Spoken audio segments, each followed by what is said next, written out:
Hey everybody, welcome back to an episode of The Why. I'm your host, Mr. Mullins, and today we're super excited to sit down with a friend. I'm happy to call her a friend, Miss Trica Hoover.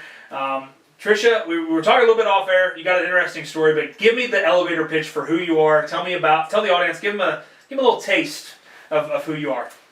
Well, my name is Trica Hoover, and I am 48, almost 50, which is crazy. I'm a full-time single mom and a business owner. Awesome. I love it. So, the single mom part. That's something I want to harp on first, because I think a lot of our identity within who we are as people, as far as our legacy is concerned, is always our kids. Right. And as we did the pre-interview and all that good stuff, that's a topic that continued to come up. Kind of walk me through that journey, if you will, like kind of what that single momhood has been for you, because I know your kids are almost grown, so yeah. Maybe there's a single mom listening out there that's just starting, and she needs to hear about it too. Right. Well, I always add that I'm a full-time single mom because there's different. Their dad isn't around through choices that he made. He has been in prison for the last 10 years. So when I say full-time, it's no child support. No, I don't get every other weekend to myself. I don't get every Tuesday night to myself. Your mom. I'm mom. And dad. And dad, yes. And I think probably the hardest part of that is just me making all the decisions with nobody else to bounce it off of. Yeah. So I'm always the bad guy. I never get a break from being the bad guy. Of course. But then I can always be the good guy too, There's reward to the pain. Right? Yeah. So I think most people would think financially it's the hardest, and I actually think that makes me a better person, because if I don't do something, they're not eating or there's not a roof over their head. Yeah. So it really motivates me to do the most that I can do. I love that. I want to stop there and just kind of get into this. So I think that you could have went either way with things. You could have said, "Poor me, put your hand out and let the world try to take care of you," type of thing. You didn't. Is what it sounds like. It sounds like you're like, "No, I'm going to do this on my own. I'm going to figure it out." Why? What's the reasoning? Like, do you have a reason for that? Well, I think part of it is the way I was brought up. I was brought up, you work very hard for nice things, and I don't necessarily think that's the world anymore, but back when I was young, it was. And I'm their only example of what you can be as a mom, and I just want them to have that best example. Yeah, of course. That they can get through hard things, and I don't want to say that you don't need a man, because my dad is very present in their life. That's good. So that was my next question. You have a tribe. Yes. Oh, I definitely have a tribe. My parents are divorced and remarried, and all four of my parents are involved with my life and my kids' lives. That's awesome. But I don't want them to have to depend on anybody else. I've been in that situation where I depended on somebody, and then when that divorce happened, my world did crumble, And then I just rose above that and figured it out. So. Well, and like I told you before, I think our test becomes our testimony, and what we go through in life will make us who we are. Yeah. And I think that in full picture, your daughters are stronger because you made it through, right? Yeah. And they went through the struggle with you. For sure. That's super cool. My parents are divorced and remarried. They both work here in the business. Like it's a weird dynamic, but it works. My parents works. get along. Yeah, and like we were talking about off camera, like you don't have like you said, you don't get rid of your ex after 18 years, right? Right. They might stop paying you if you're getting child support, right? right? Or you might stop making payments if you're paying child support. Correct. But otherwise, like, that kid still needs a parent. Yep. That's where I struggle in today's world. I think we all went through a phase where I'm 18. I'm an adult because it's what the world says, right? Yep. But even at 30, and you can probably say this at 48, there's still times when you need your parents. Like, you just need, I need to hear what mom has to say about this. For sure. Or, I need a mom hug or whatever type of thing. And so that's super cool. I think that, taking on the challenge of single parenthood, because like I said, you could have went another route. Mm-hmm. You could have said, no, I'm gonna reap the rewards of the government, because that's what our beautiful government does. Right. They reward people for what I would call lack of success, really. Yes. And that's that instant gratification world that we live in today that you were kind of hinting on, that we don't instill that work ethic in our kids. How have you done that though with your daughters? How have you made sure and maybe you didn't always, but I'm sure today owning the business now, there's a referral partner that I went out to and talked to said that, I know this for a fact because your daughters were helping paint his house. Yeah. Yeah, you know, and he told me that. And so how have you done that? You know, how have you make sure that they have a good work ethic, they grow up to be good, productive members of society? Because I think as all parents, that's what we want. Yes. Right? We just want our kids to, I don't care if you're flipping burgers at McDonald's, if you're happy with it and you're productive, that's fine. Right? Right. So how have you done that? Mostly by example. You know, they do see how hard I work, and I mean, they're teenagers, don't get me wrong. Sometimes it's a struggle to have them do anything, you know, but we do have rules that, you know, their rooms have to be clean, their chores have to be done if they want to go do this and that. And like we were talking before, I don't say no to them a lot. They have good grades, they're 3-sport athletes. You know, they're raised in a farming community. Yeah. So they're not drinking, they're not doing drugs yet. I don't think that, you know, I'm not naive enough to think that they're not going to experiment with that stuff. Yeah. But I think just by example, and then having that structure where you have to have this, and this done in order to do what you want. So they also have to pay for some of their own things, which I hate making them do that, but I think that's part of them growing up to be independent also. Yeah, because as successful people, we want our kids to reap the rewards of our hard work, right? Yeah. But at the same time, we know what made us successful. That was the struggle. That was going through the hard stuff. Yeah. And I had a good friend, I was just talking about this at dinner last night. He's pretty successful, and he wants to make sure that his son knows what they're working for, right? Because he wants his son to be involved in his businesses and all that good stuff, and if he chooses to be. I think he's not completely, like you said, naive to go, oh, he's just going to follow in my footsteps. Because if they don't choose to, if they're not built for what I do, that's okay. Right. But he said that, you know, deeper than that, like we can still give our kids everything we want, but let's go show them who we're working for. Let's go show them the people we serve. Yes. You know, and if you have that bigger purpose and you can instill that in your kids, we can still be successful. Allow them to enjoy the traveling, the good rewards at home. You know, a good home to live in. Riding in. You know, I'm not driving a beater, so my kids can ride in one that doesn't have heat. Right. Exactly. I did as a kid. Yes. But I mean, I've worked pretty damn hard to get to where I am. I'm not gonna just throw that away and be like. Right. You know, so I think that's important to do. It sounds like you've done a good job with that. When did you guys start with like what age? You know, this is me asking as a prospective parent. What age did you guys start? What age did you just make the decision that we got to start paying for our own stuff, paying our own way? Probably high school. You know, just like the extras. Yeah. I mean, they want me to order stuff from Amazon every other day. You know, and I'm like, no, you don't need that. But if you want it, you can use your own money. Wants versus needs, right? Yes. But in 5th grade, things like doing their own laundry. They've done their own laundry since 5th grade, and.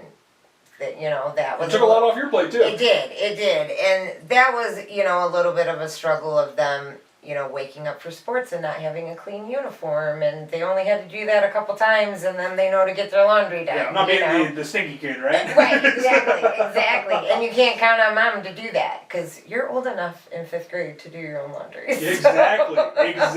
I would agree, too. I mean, yeah,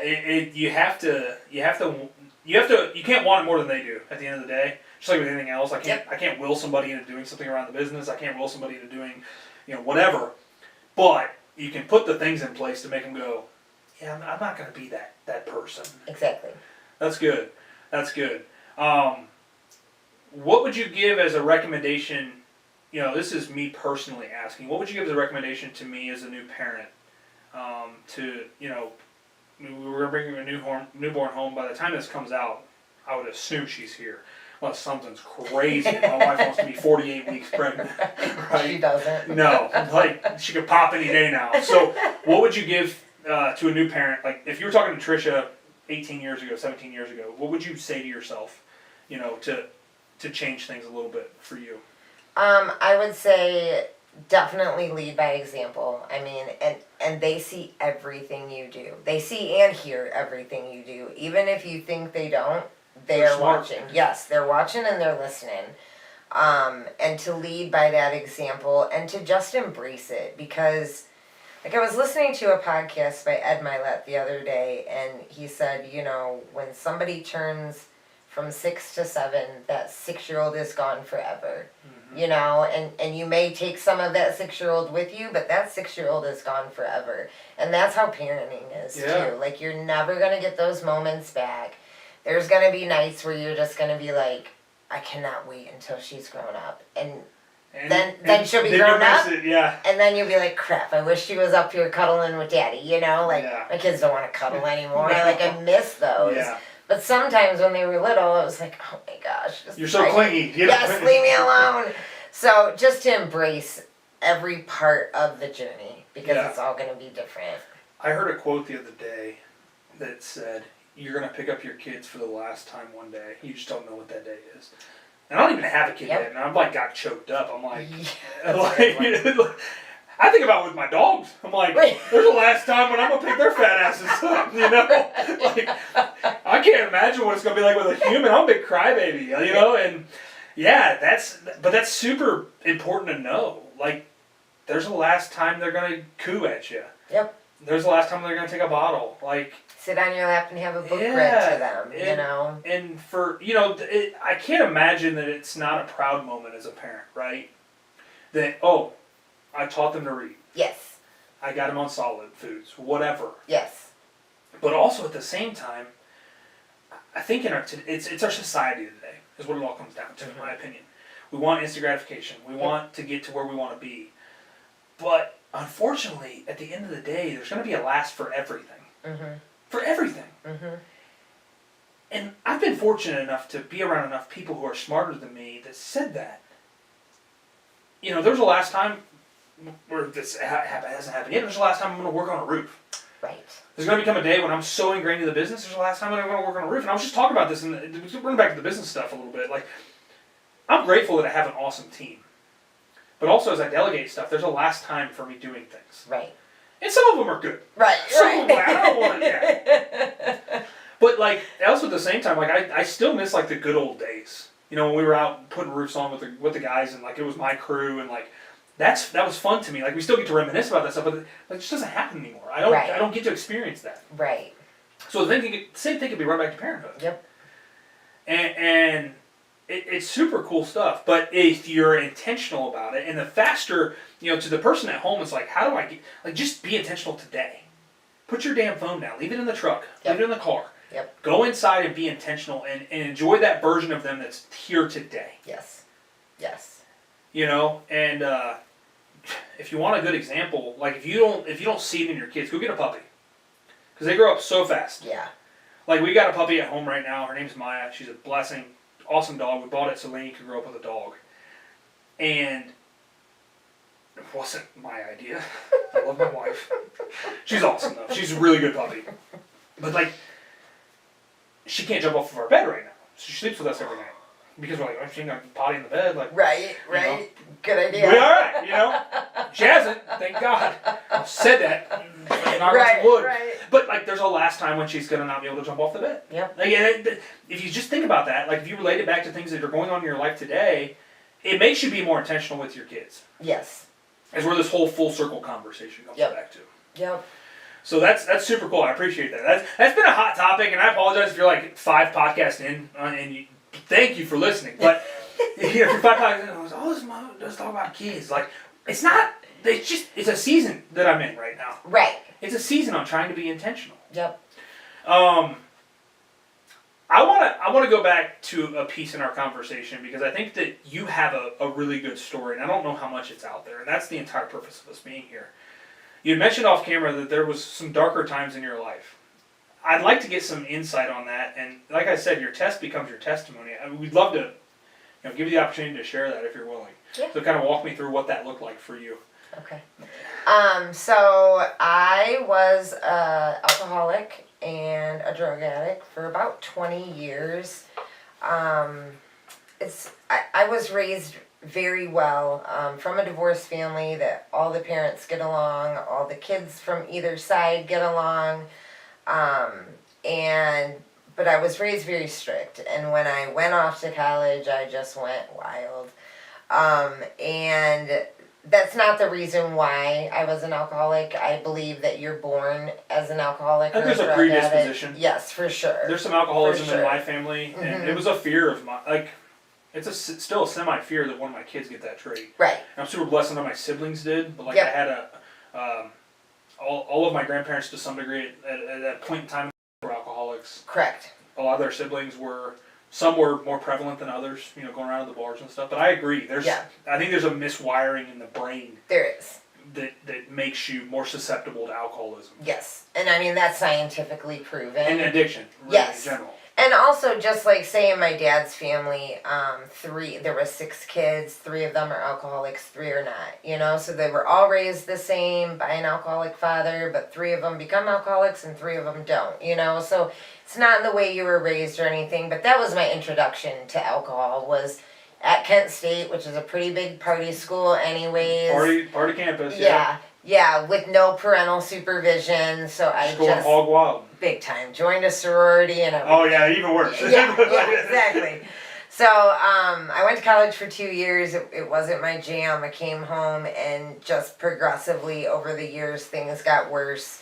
I was in an 8-year very abusive relationship, and at the beginning of that 8-year relationship I had never done drugs. I had smoked marijuana in college a couple times, but nothing. And by the end of that 8-year relationship, I had done almost every drug there was. So, I think he tried to say he was a drug dealer, but he was just a glorified drug doer with lots of connections. Fair enough. He never had any money, he didn't have a job. Yeah. I don't think drug dealers, you don't get high on your own supply, right? That's and that's all he did. Yeah. So, he just had a lot of connections. But, at the end of that, I was not in really good shape. I met who is now my ex-husband, and we ended up getting married, and I got pregnant pretty quickly. And throughout that, I was pretty much just alcohol then, but I was an all everyday drinker. Yeah. In 20 years, I probably did not drink 10 times, And I was also a blackout drinker. So for me, once I start drinking, I'm not stopping until I have no more, or I black out or pass out. There's no off. No, there isn't. And the moment a beer touches my lips, my brain is going, where's your next one? Where's your next one? Whereas a normal drinker can have a beer and put it down and be on their day. My brain is like, okay, where's your next one? Where's your next one? Where's your next one? And I think in our society too, like it's so, with alcoholism in particular, right? We're so conditioned. Yes. It's very socially accepted. It's at every party. It's at every baseball game, football game. Yeah, it's like if someone comes up to you and is like, hey, we're serving heroin today, you'd be like, yeah, I probably don't want to be here. Exactly. Right? Exactly. But in today's society, they're like, are you going to have drinks there? Right. You know what I mean? Yes. I don't want to stop your story because it's fine. really good. Yeah. But do you, in your journey today, do you struggle, if I was having a beer right now, would that be a struggle for you? Or you're at the point in your alcoholism, because, the entire mentality, if I understand it correctly, because I have some friends who are recovering alcoholics, is I'm always an alcoholic. Yes. Right? I'm just a sober alcoholic. Yeah, that's right. Exactly. Exactly. That's the whole AA. Did you go through AA? Is that the one you used? Yeah. Yeah, I've got some buddies in the industry, particularly, that they're in AA, and they're like, that's the steps. It's proven, it works, and all that good stuff. So, sorry, I don't mean to cut you off. That's all right. I want you to keep going. So, we were an alcoholic for about 20 years. Yeah. What did that journey look like out of that? What was the trigger moment for you? So throughout the abusive relationship, there was a lot of cop involvement too. I was arrested all the time. I lived in Norwalk at the time, and once the Norwalk cops know that you're kind of a troublemaker, you tend to get in more trouble. Tagged, yeah, you do. But it's also, it's not the cops' fault. They know every time they're going to pull you over or talk to you that something's going to happen. Yep. So. So when I got married and started having kids, it was mostly just alcohol and marijuana, and I kept getting DUIs, so driving under intoxication. Never ever intending to drive when I was drinking, but I'm either driving in a blackout or I'm thinking, oh, it'll be fine, nothing bad's gonna happen. It was only a few beers. Right, and I think a lot of people think bad things aren't going to happen to them. Of course, nobody does. No, right. The road to hell's paved with good intentions. Exactly. Exactly. So I was married for about 8 years, and then I found out he was cheating on me, and I found out from my oldest daughter. She asked me why Dad was in the backyard kissing a girl with his tongue, and that's how I found out my husband was cheating. How old was she at the time? 7. Oh Lord. Yeah. Oh, Lord. So instead of like stepping up and becoming this great mom, my alcoholism got even worse. By this time, he had already gotten in trouble with his new girlfriend, and they went to prison. He went for 10 years, she went for 7, and I just fell apart. I really just fell apart. My parents stepped in and said, hey, the kids aren't safe with you, we're going to take them. And as much as that hurt, I knew they were right, Yeah. and I had to let them. Yeah, luckily you had great parents. For sure. Yes, for sure. And it was at that time that I'm like, I have to get sober. I'm going to lose everything. Like, I've already lost 3/4 of everything. If I lose my kids, that's everything. Yeah, of course. So I continued to drink a little while longer and got that final OVI. And I had a few before that, so now it was at a felony status. And the crazy thing is when I got that OVI, I wasn't even drinking though. So I went and saw a psychologist. Okay. Psychiatrist? Yeah. Psychiatrist. And they saw me for 15 minutes and put me on 9 different medications. So I hadn't drank in like 9 months. And when I got pulled over, and the cop was like, I know you're intoxicated. Come on, Tricia. Like, he knew me by name. And I was like, I'm not drinking. He gave me a breathalyzer, and I blew a 0.0, and he was like, what are you on? And I'm like, just these medications that the doctor gave me. He's like, do you have them with you? I'm like, well, duh, yeah, you know. So I hand him all these medications, and since it said do not drive on heavy machines, yeah, it said use caution when using heavy machinery. I should have known I was impaired on those medications. Because it's technically a controlled substance. Yes. So I ended up getting a felony OVI. And then I was like, you know, why'd I quit drinking? I'm still getting OVIs. Of course. I wasn't even doing that's how the brain anything works, wrong. right? Yeah. So I had a final, like, 2-week run where at the end of it, I was up in Cleveland. I was missing for 3 days. Oh, Lord. I had stopped at a gas station and got robbed of my van and my phone and my purse, and I kind of, I don't know if I got trafficked. I know I got drugged. You just don't know because yes, I got drugged and I was gone for 3 days, and when my parents finally figured out where I was, I ended up going to the psych ward for a couple days, and I've been sober ever since. Well, that's good. So my first day of sobriety was in a psych ward. But I mean, yeah, it's not so much the journey; it's where it's the destination, right? Yes, yeah. Which is good. I mean, at the end of the day, that I'm super happy and thankful that you did get sober, because otherwise our paths would never crossed. Right. And that's how I look at a lot of things. I think that nothing happens. You know, everything has a reason behind it, whether we want to realize it or not. Right. Right. And I think sometimes we need a wake up call a little bit heavier than others. Yeah. Yeah. So, so did you serve any time for the felony? Yeah, I did. So, I was only supposed to be in the psych ward for 3 days, but I wasn't allowed to live with my parents. They were like, done. They're like, you know, we don't want you. So, which sometimes is what you need. I did. It's tough for as a parent. sure. Like, and they both bawled about it. Now I know that. I didn't. Yeah, of course. They had to put up a tough facade, Yes. like no more. Yes, for sure. So I ended up getting placed at the Miriam House in Norwalk. Okay. It used to be like a domestic violence shelter. It's just for women and kids. But now they'll take like addicts, or you have to be sober to stay there. Yeah, of course. And I lived there, and I got a job at a nursing home in Norwalk, and the day of my sentencing, I was only supposed to get 60 days in county jail, and I had work release, so I had to sit in county jail for 30 days, and then I would have work release for the other 30 days, and my job had signed off on it, and everybody knew what was going on. And I went to court, and he said a year in prison, and banged the gavel, and they handcuffed me and drove me down to Marysville. Oh, Lord have mercy. Yeah, so at that point, I'd been sober for about 9 months. Because it was a drawn out process, I'm sure. Yeah, yeah, it You know, took immediate, forever. here's the gavel. See you Exactly. later. It took forever. Yeah, to of course, get because in and our out. court system works. Yep, exactly. So on the way down there, the guy that was transporting me, we went to high school together, and Really? we ran cross country together. And I'm like, how did he end up in the front seat of this cop car, and I'm in the back seat of this cop car? And him and I just talked the whole way down there, and I just said, you know, if I'm going to be away from my kids for a year, I'm going to make this time count. Of course. So I didn't make friends.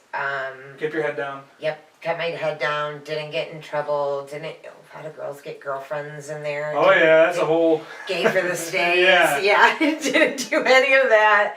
And I just took every recovery class I could, anything I could get my hands on with recovery or church or God or anything. That's awesome. I did. I love that. Yeah. So I have a question that stemmed from that. That all being said, like, we continue to hear, like, oh, our prison system's broken and all this stuff, but it sounds like all the resources are there. It's a matter of how much you make of the time.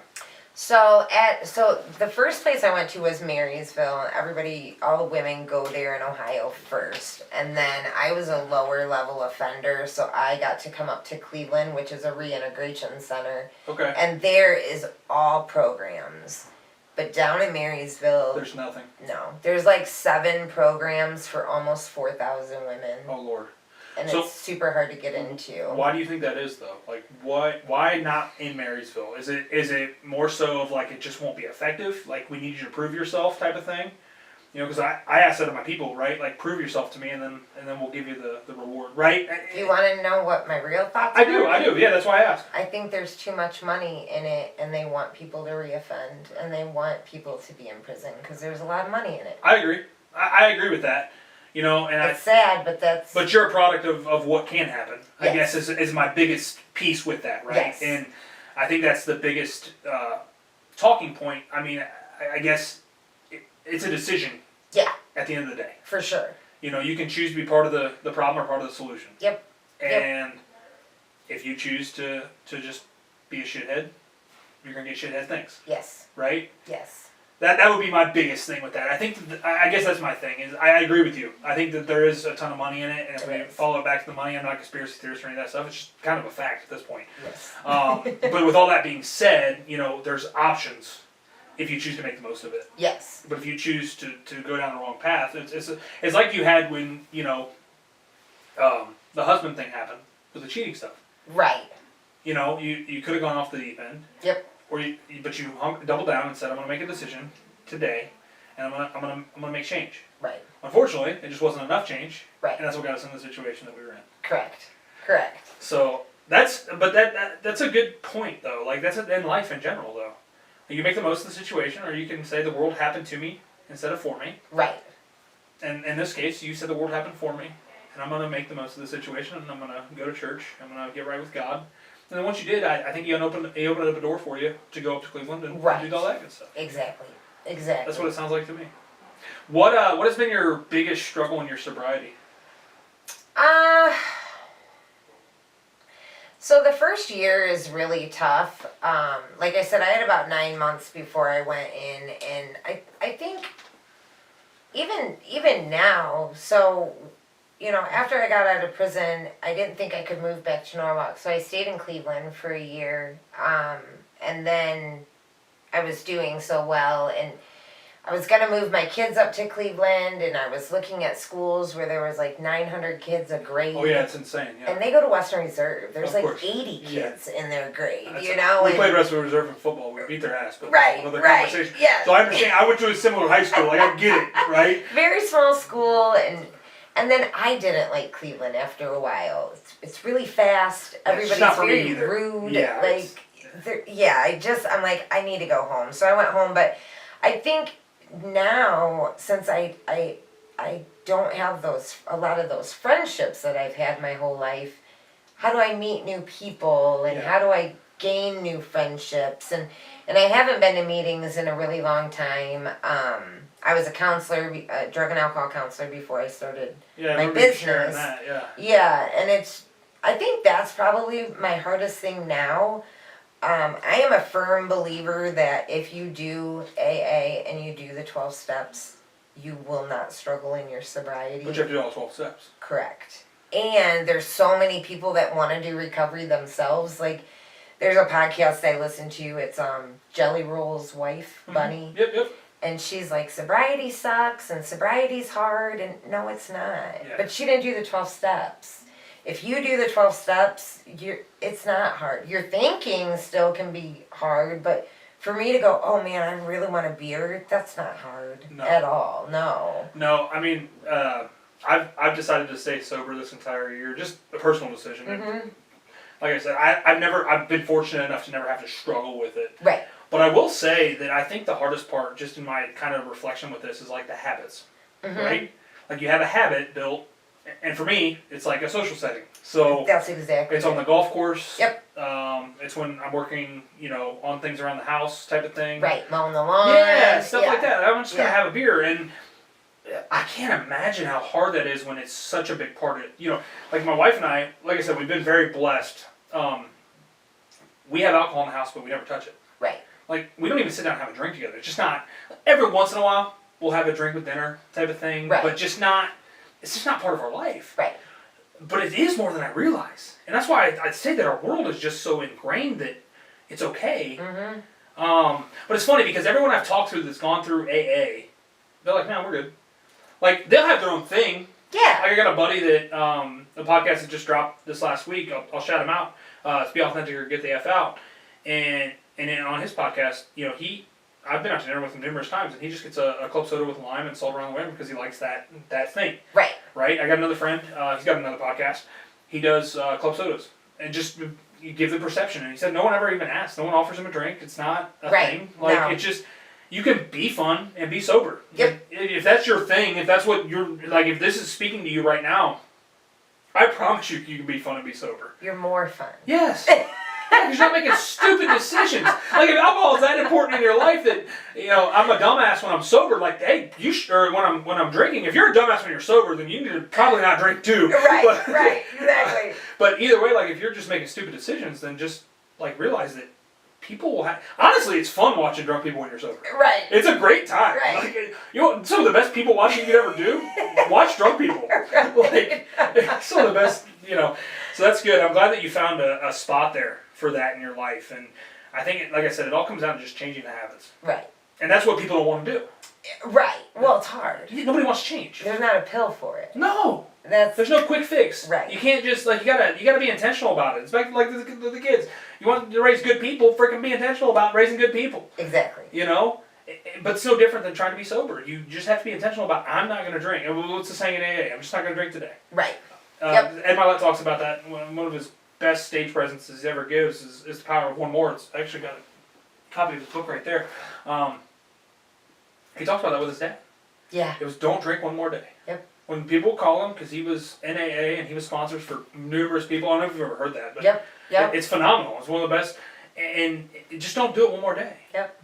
If you're focused on weight loss, just don't eat shitty one more day. One more day. Don't take it as it's got to be this massive life change forever. Right. Like for me right now, with just deciding to be sober, and I may just make the decision to be sober for the rest of my life. I don't know. We'll get by the end of this thing. I'm only 6 months in, but we'll come by the end of this thing and we'll make a decision. But today is just don't drink today. Yep.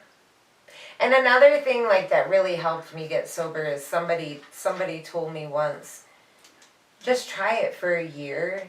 It's still gonna be there. Yes. Like after the year, beer and wine and liquor, there's still going to be stores that have it in there. And I was like, oh, you're right. Like, I think I always thought something was being taken from me, and I'm like, it will still be there. Like, why am I so afraid to your get money's sober? getting taken from you when you're drinking. Right. That shit's expensive. And that's another reason I can be a full-time single mom is because I'm not spending money on, even like I quit smoking cigarettes and, everything that goes with it. It just makes life a lot easier. It does. It does. You're right. I use that with the people who, and I'm guilty. I have a nicotine addiction. I use that with people with cigarettes all the time. I break it out. I'm like, this shit's expensive. You're right. What do you want in your life right now? Like, what are you trying to buy? What's that big purchase? And I'll map it out for them. And I'm never struggle with cigarettes either. Like, never for me. Right. I'll smoke a cigar every now and again, but like I'm like, all right, it's $5 pack, 2 packs a day, $10 a day. 365 days a year. That's $3,600 a year. Right. Go on vacation. Yes. Mm-hmm. You want to go buy a new car. Like, Right. what do you want to do with your life? Right. The other thing that I think it came up in my head. So I listened to Dr. John Deloney. He's a member of the Ramsey. He's a Ramsey personality. He's a member of the Ramsey podcast. Dave Ramsey, the financial guy. Mm-hmm. But when he said, I was listening to a podcast with Dave, and he gave John the credit.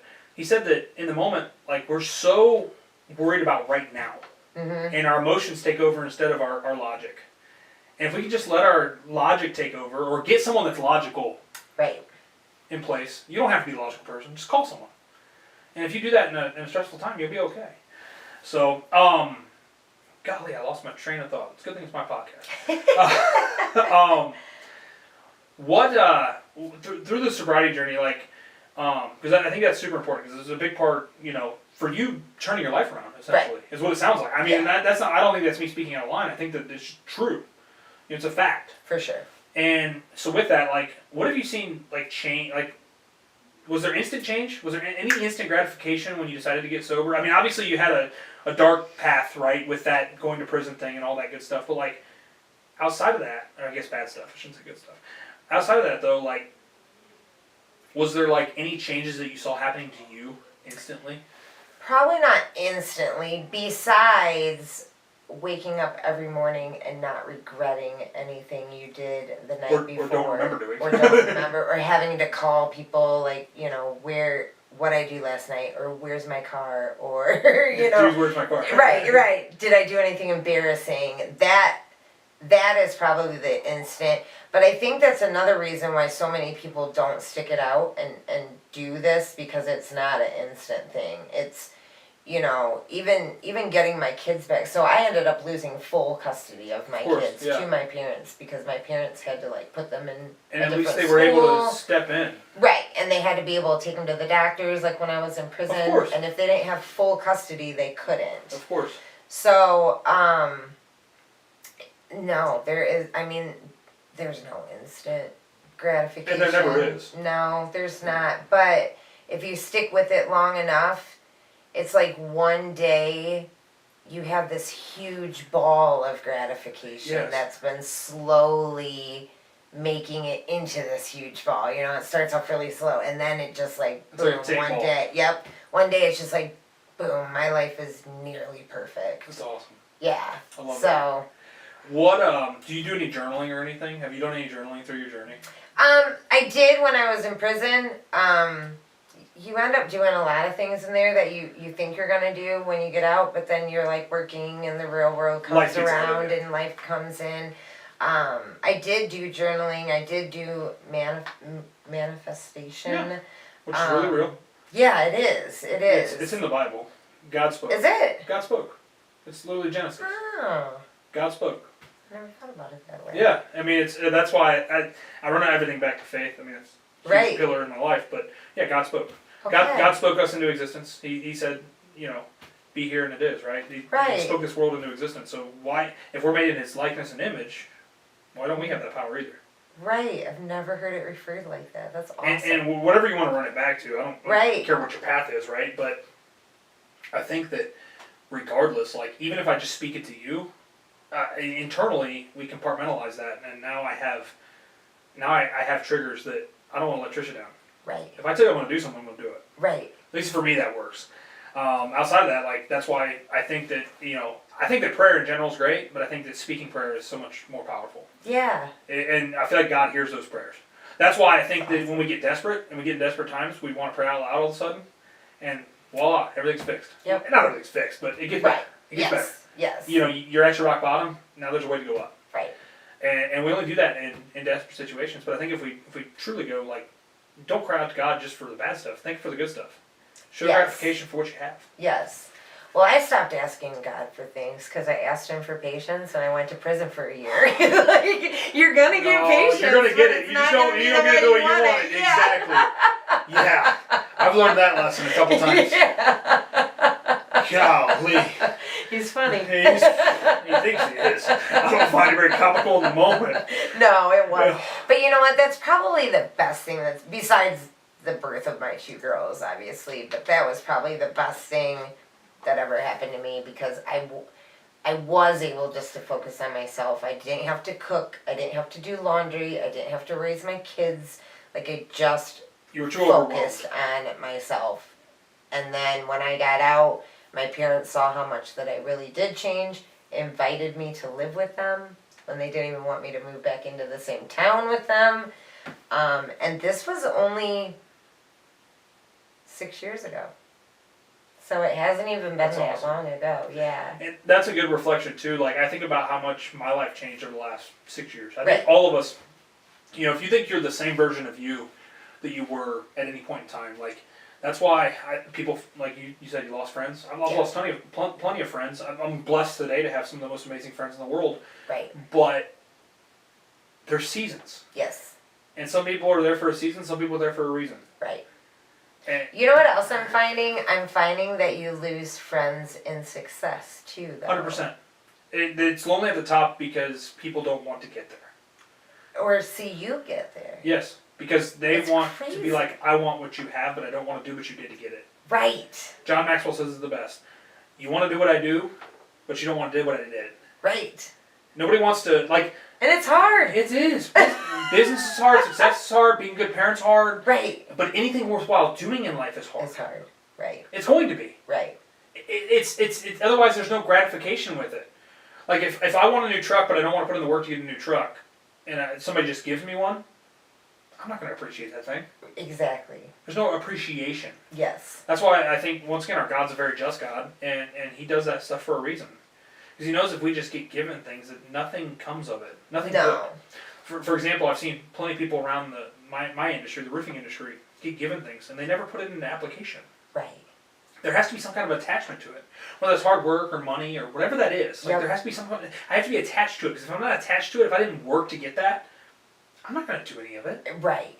I've heard that in business too, like with trainings, people say, we charge this fee because if you pay for something, you're going to pay attention better. Exactly. Than if you're just a free you're invested. resource. Right. You're invested. We just did that with our sales reps around here. We used to do straight commission. I stopped doing that. I give them a small base salary because now I'm invested. Right. Now I have a vested interest in their success. Yep. And we do that intentionally. We do that because we want there to be an emotional attachment from a business standpoint of, if you're affecting my bottom line but you're not producing, then why are you here? Right. If you're not helping the wheels spin forward. And not that we won't equip them. Not that we don't give them all the tools that they need. We don't just say, hey, go sell roofs. We give them all the tools that they need. But also, like, I need to get invested in them. Mm-hmm. And we had to take a step back to do that. Like, it was hard. Right. It's a hard pill to swallow. Exactly. You're taking extra overhead you don't necessarily need. Right. But also, we want the best for our people. And it pays off in the end. Yeah. Well, and you also have to love them enough, too, to realize that when they're not a good fit, don't drag them along for the ride. Exactly. Like, I'm getting on the train with or without you. If you can't keep up, that's on you. Right. So, yeah, it's been good stuff. And I have a friend that journals. The reason why I brought that up, I have a friend who's in recovery. He journals every day. And I think that it's worked for his sobriety especially, because now he has something to look back on who he was. Ah, okay. That's why I asked that. Right. And I didn't know if that was a recovery thing, or whatever. I think a lot of people just find it as a good tool for that. Yes. But I think in general, we all should be better about documenting who we are. I think so too. Yeah. Because, like I said, our test becomes our testimony. If I can look back and we go, if Tricia wants to write a book, and I think you should. I'm serious. I think everybody should. We all have so much to give the world. Yeah. And that's why I started this thing. I was like, I just want to get people out there for their stories. But if you want to go back and write a book, you're going to forget 90% of what you did. That's very true. But if you have, documentation showing this is what I did, then none of it gets lost in translation. Right. And I can put it on pen and paper. Right. So 6 years ago, that's wild. I'm so proud of you. That's awesome. Thanks. Yeah, I like when I got out of prison, it was 6 years ago. That's awesome. I'm super proud of you. Thanks. Has it fueled the business? So the whole reason I got into business, I ended up becoming a CDCA, which is a chemical dependency counseling assistant. And so I was a drug and alcohol counselor in a for-profit business. And I was running like an IOP group, which is 3 days a week, 3 hours, so it's 9 hours a week, a group setting. And this is normally things that somebody with a 4-year college degree would be doing, and I had like a 40-hour license. Here you go. know? Yeah. You got a lot of life experience. That's probably better than what we got Pretty in much. college. Which Pretty much, that's a whole other talking point. But anyways. Yeah. So they pretty much threw me to the wolves, but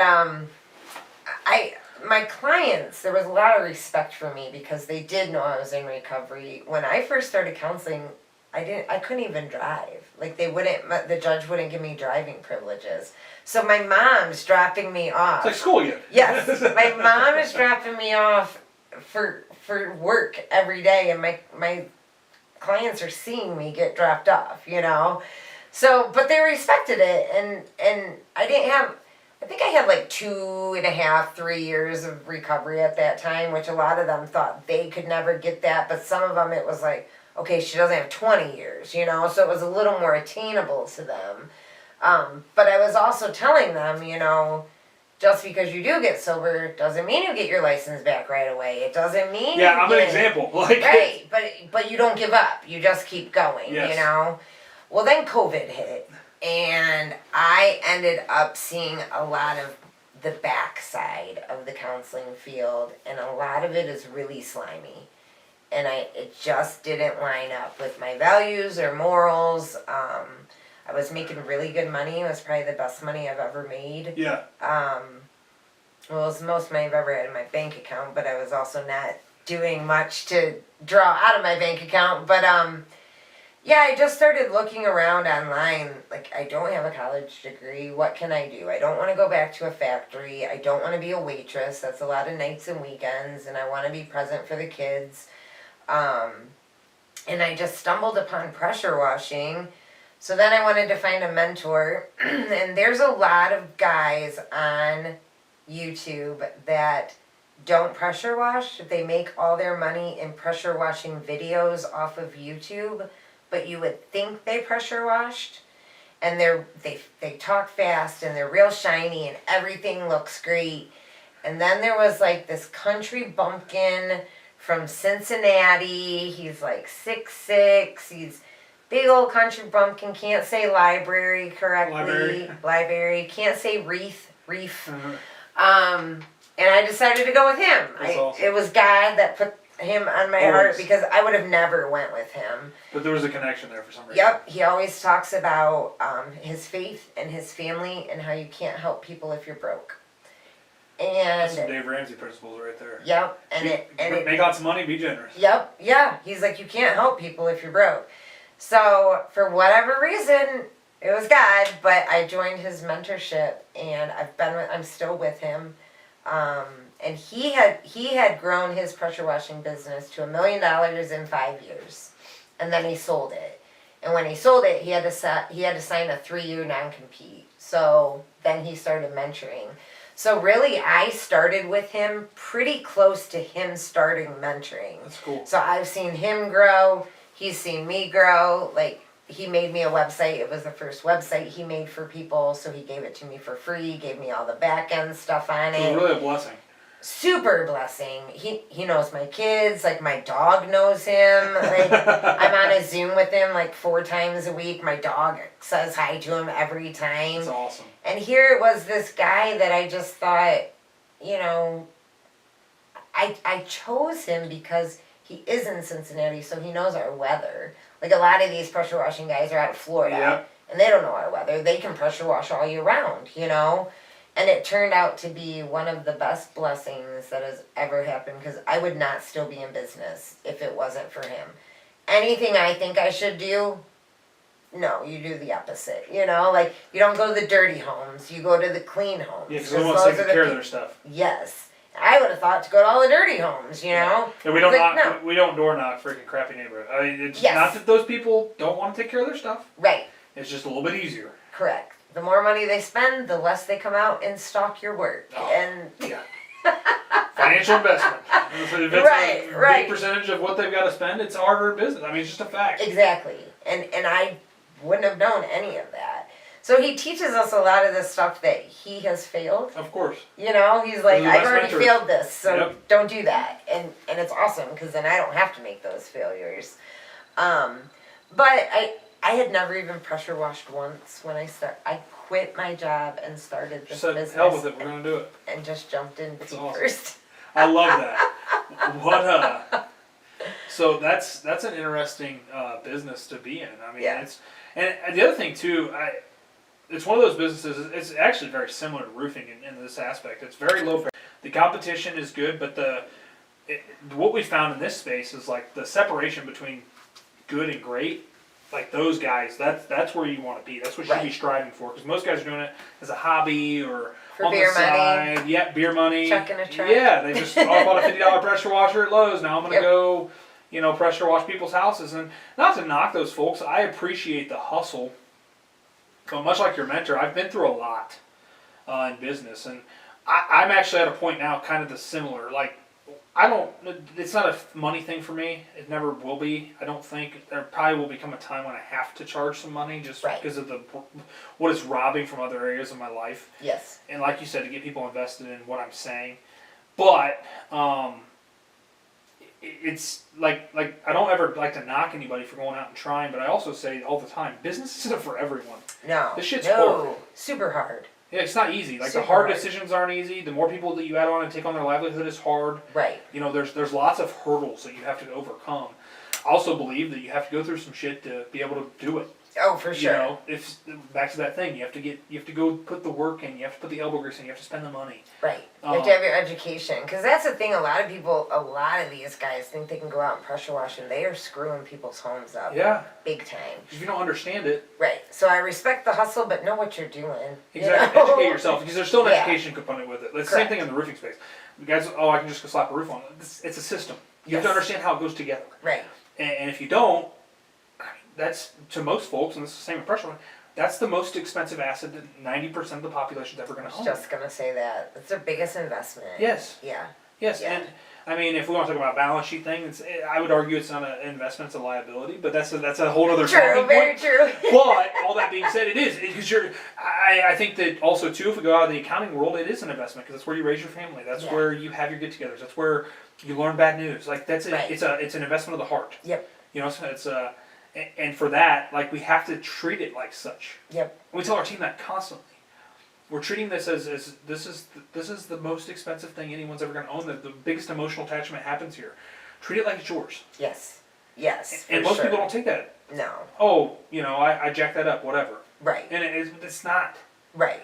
Like I tell folks all the time, if you can't live with it, I can't live with it, because I'm not the one pulling the driveway every day. Exactly. I can explain to you why it has to be that way. Right.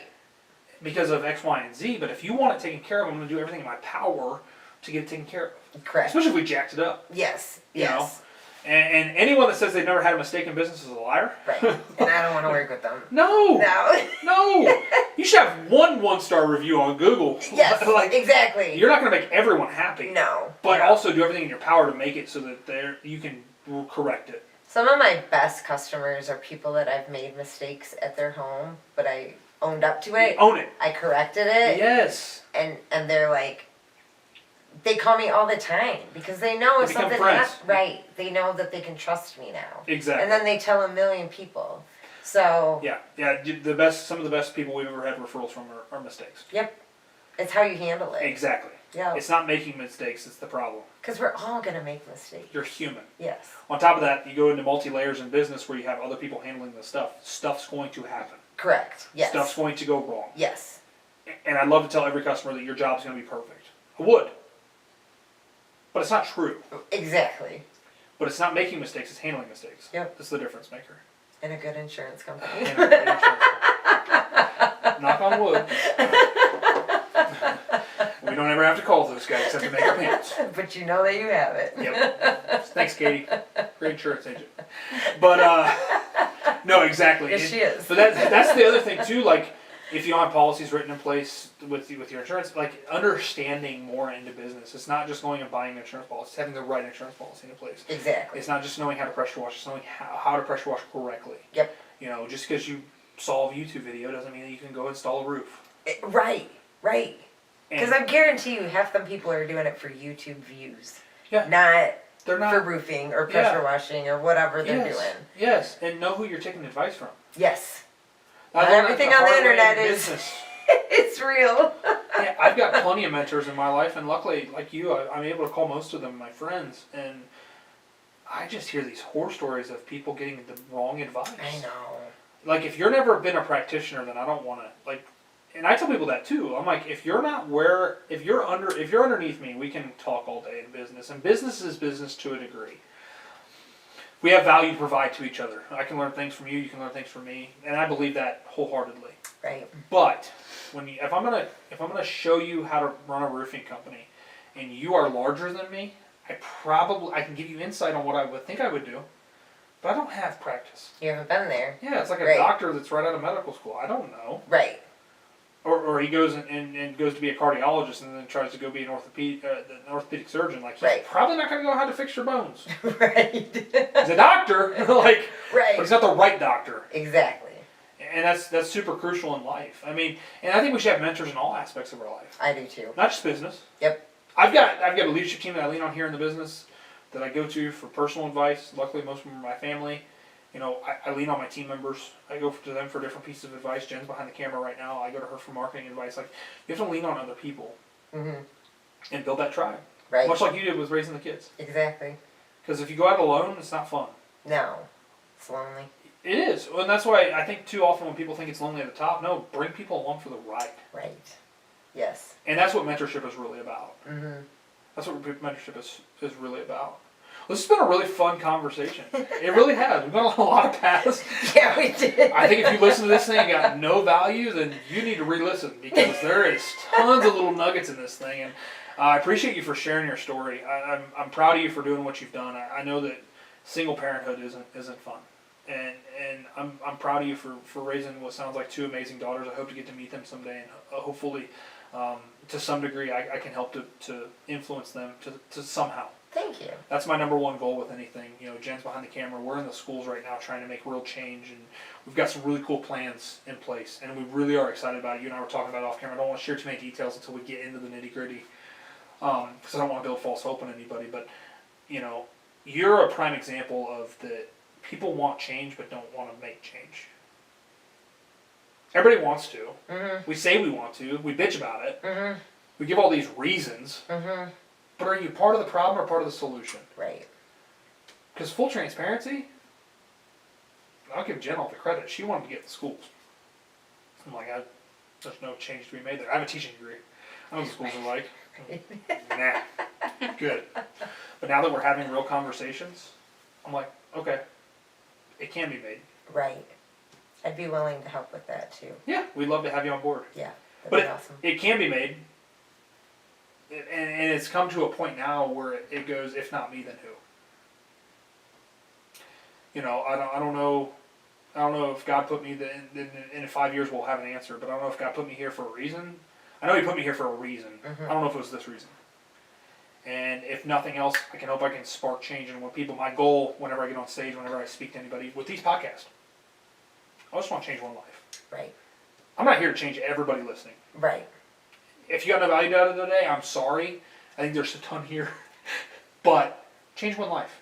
And I think if everybody can go in with that same mindset, think about how beautiful the world would be. Well, because of that one person, it's everything. Yeah, because if I instill something in them and they go instill something in someone else, it's a domino effect. Yep. Think about how many lives we can go change. If I wake up today and I say, I'm going to change one life today. Yep. It doesn't have to be anything major. You don't have to go freaking pull them out of debt. Right. Pull them out of addiction. Right. But just spark it. Yes. Create the fire. I agree. Because somebody did it for you. Yep. Somebody did it for me. Otherwise, we wouldn't be sitting here today. Exactly. I wouldn't be able to afford this freaking place. Right? Right. So, that's really good. And I really do appreciate, you sharing your story. And I think that someone out there got changed today. And really the cool thing about video is they're going to keep getting changed for years to come. Right. Right. So that's cool. Well, thank you. Thank you again, Tricia. Thank you to the audience for listening. As always, don't be a host, share the show. That's Sandy Frisella's line, but I'll continue to share it. I think that, if you got some value out of what we shared today, and there's tons here. Share the show, drop some links, tag a friend, send it to somebody. Send it to somebody that needs to hear it, because if you didn't get value, someone else did. And if God's putting that on your heart, I implore you to do that. otherwise, we'll continue to do these things because I just have so much fun, and I want to thank you guys for listening. I don't know how many episodes we're up to at this point, but it's quite a few, and it's my honor to be able to try to get people on this platform to share their stories. So we'll continue to ask yourself as you go throughout your day, continue to ask yourself, what's your why?